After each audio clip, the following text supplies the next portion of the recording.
Prise 1. Vidéo, choisir sa carabine de tir. Introduction. Salut les gars, on se retrouve aujourd'hui pour une vidéo sur comment choisir sa carabine de tir longue distance. On va voir quels sont les éléments importants, les erreurs à ne pas faire et les points à bien vérifier avant de faire son achat. Pour les tireurs loisirs et les chasseurs, ne vous inquiétez pas, on vous oublie pas, vous aurez aussi un épisode. Allez, c'est parti!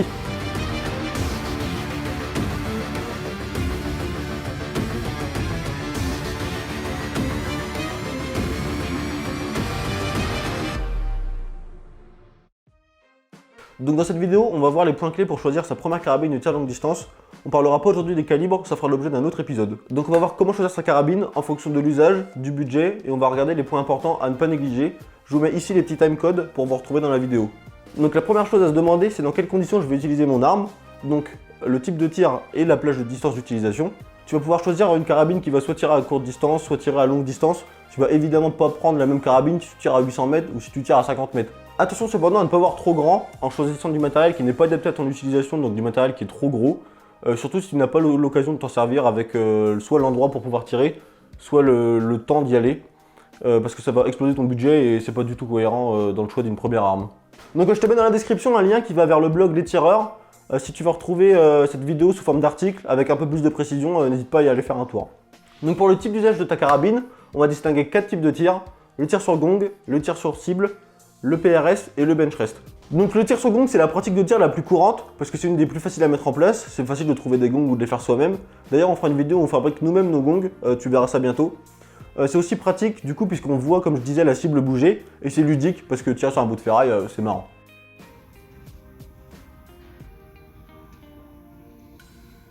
Vert. Vert.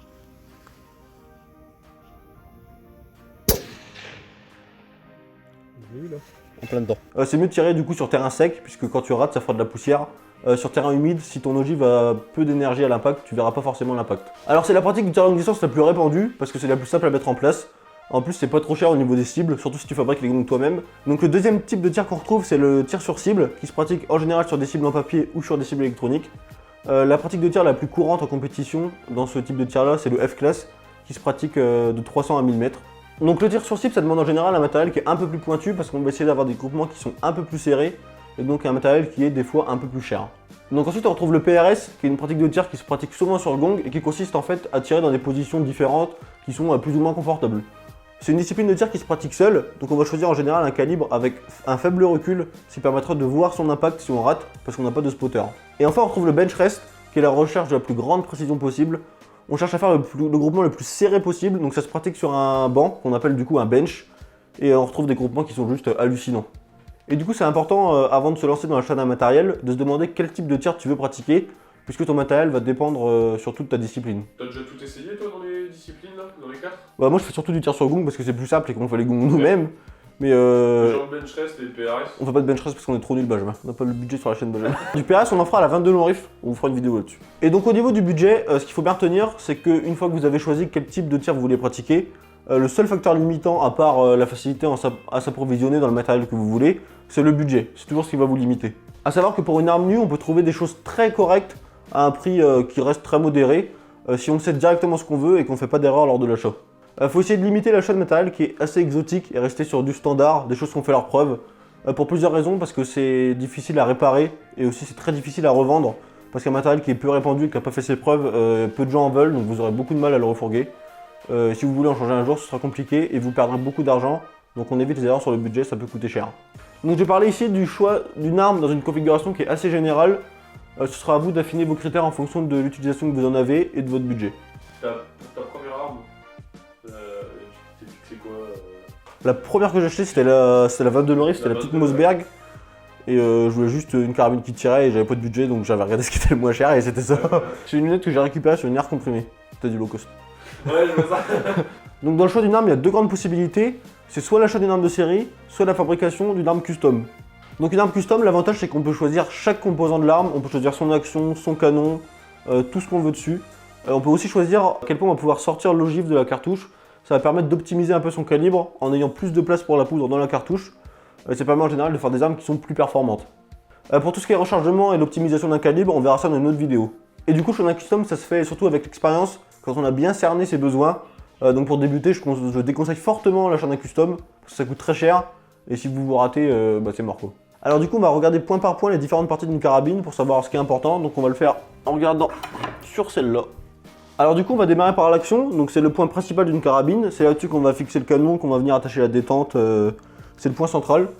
On va différencier deux types d'actions, donc c'est des actions courtes qui sont faites pour les calibres d'une longueur similaire au 308, donc ce qu'on appelle les calibres courts, et des actions longues qui sont faites soit pour les calibres magnum, soit pour les calibres qu'on appelle longs.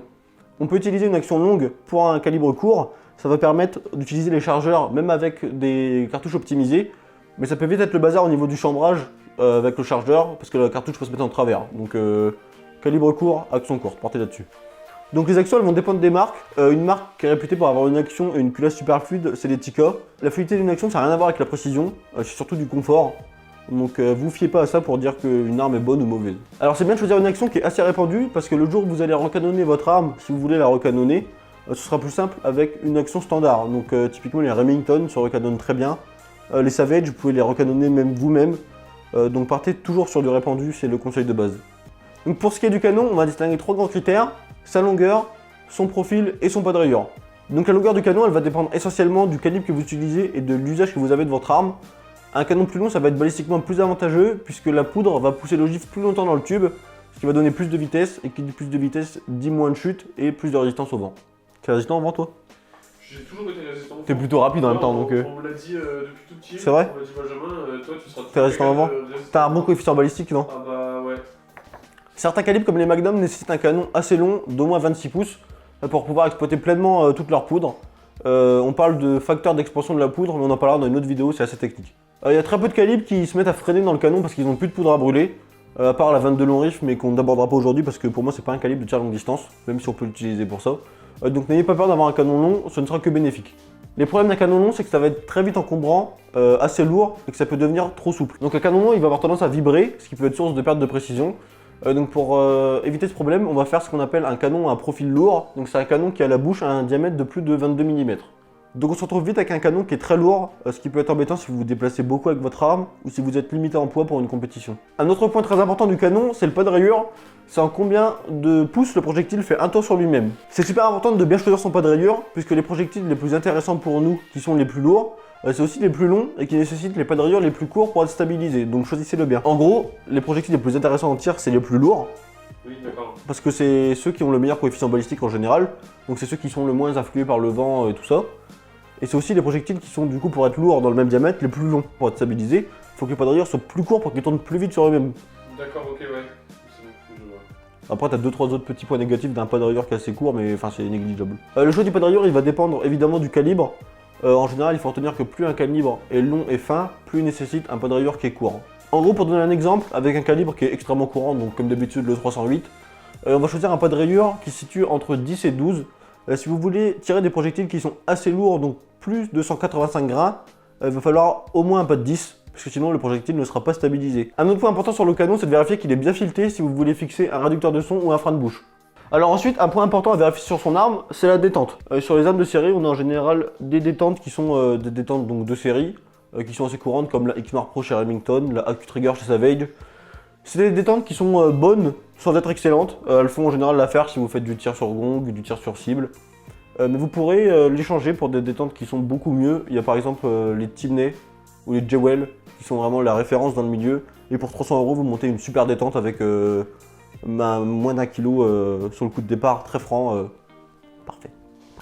Alors pour pouvoir monter une optique sur votre arme, il vous faudra soit des embases, soit un rail. On va pas parler ni d'optique ni de montage aujourd'hui, mais je te conseille très fortement de choisir un rail qui est penté. Puisqu'il faut savoir en gros sur une lunette, si tu montes ta lunette à plat, tu vas pouvoir utiliser que la moitié de ton élévation, et le fait de penter le rail va te permettre de gagner en élévation, donc de mieux optimiser ton optique. Donc un rail incliné de 20 MOA, c'est en général une bonne base, ça permet d'exploiter toutes les lunettes mieux, sans les surexploiter. Si tu as une utilisation très spécifique ou que tu tires très loin, il faudra sûrement penter ton optique encore un peu plus. Sur beaucoup d'armes de série, tu reçois en général un rail qui est à plat, donc réfléchis bien à la possibilité de le changer. Sache aussi que tu peux incliner ton montage, donc ça peut rattraper un éventuel rail plat. Alors au niveau des crosses et des châssis, c'est un vaste monde. Faut différencier trois types de crosses. Les crosses polymères qui sont en général plus ou moins souples en fonction de leur qualité. Les crosses bois qui sont plus rigides mais qui sont assez difficiles à rendre ergonomiques. Et les châssis en aluminium qui sont en général assez ergonomiques et faciles à accessoiriser. Et après tu vas retrouver un mix de ces trois choses là.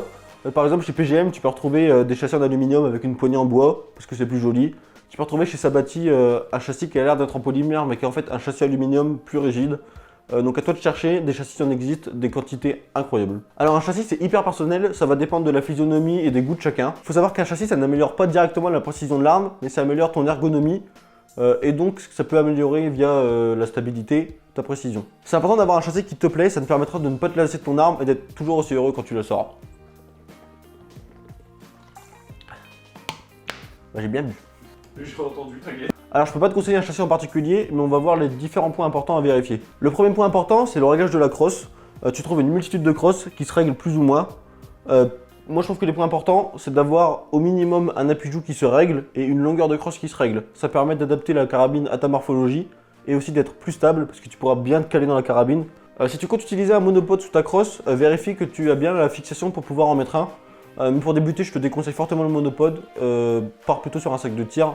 Ce sera plus stable, plus facile à mettre en place et en plus beaucoup moins cher. Le deuxième point important sur une crosse, c'est de choisir une poignée qui soit ergonomique, soit une poignée pistolet comme celle-là, soit une crosse type Macmillan où tu auras la main dans le prolongement de ton avant-bras.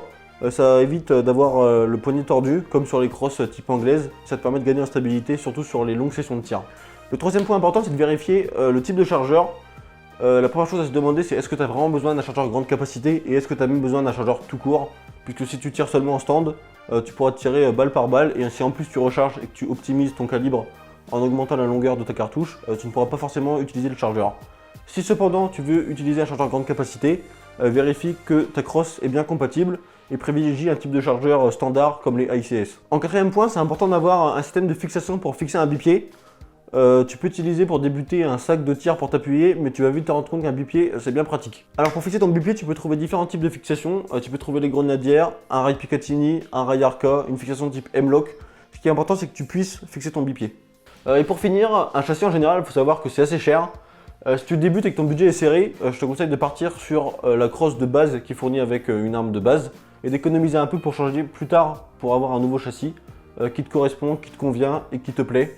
Ça te permettra d'avoir au final un setup qui sera vraiment à ton goût et de ne pas dépenser pour une arme qui ne te plaît pas et que tu changeras plus tard.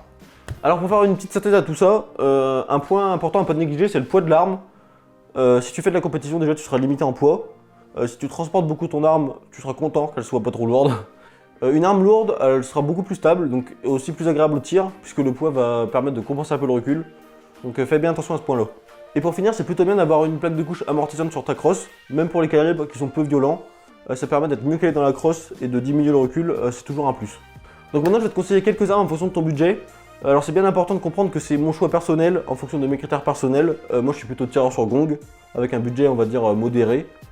Donc je vais partir sur des armes qui existent en calibre 308. Si tu veux un autre calibre, vérifie bien qu'elles existent dans ce modèle-là. Surtout, ce qu'il faut toujours se rappeler, c'est de rester sur des modèles qui sont courants, éviter ce qui est exotique, que tu auras du mal à revendre, à réparer, à modifier. On reste sur du standard. Il faut bien savoir aussi qu'une arme nue, ça suffit pas pour tirer. Donc si tu veux rester dans un setup qui est cohérent, il faut prévoir environ le même budget pour ton arme nue que pour ton optique, montage et bipied. Donc on n'achète pas une arme à 1300 €, si son budget, c'est 1500 €. Alors pour les petits budgets, entre 600 et 1000 €, on peut trouver quelques armes neuves qui restent quand même sympas. On trouve les Remington 700 SPS et ADL, la Savage 10 FCP et la Bergara B14 Rage. Alors ce sont des modèles qui ont en général une bonne cadennerie et une bonne détente, mais dont la crosse en général vraiment pas terrible. Donc si tu as un petit budget pour démarrer, c'est pas mal, mais économise un peu pour racheter une nouvelle crosse plus tard. Si tu as un petit budget, regarde bien aussi du côté du marché de l'occasion. Si tu peux trouver les modèles que je viens de te citer à moindre prix, ou si tu peux trouver des modèles un peu mieux, toujours dans ta tranche de prix. Entre 1000 et 1400 €, on va pouvoir trouver des setups qui sont déjà pas mal dès la sortie de boîte. Donc tu peux déjà regarder les modèles que je viens de te citer et leur rajouter un châssis, ça peut faire un petit setup plutôt sympa.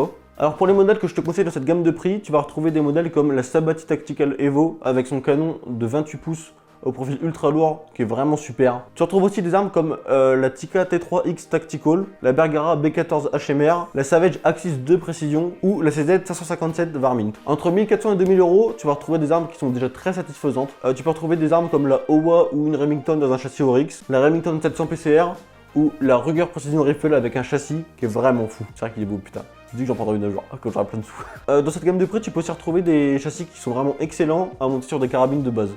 Pour 2000 € et plus, tu as vraiment accès à des choses qui sont très sympas. Je peux te conseiller des armes comme la Tikka T3X TAC A1, la Savage Elite Précision ou des marques de plus grand prestige comme Victrix ou Sako avec cette RG42. Putain, je les connais là. Tu sens que je traîne sur Nature Boy sur les armes à 5000 balles. Hein. Tu peux aussi trouver d'excellents châssis comme les Accuracy International.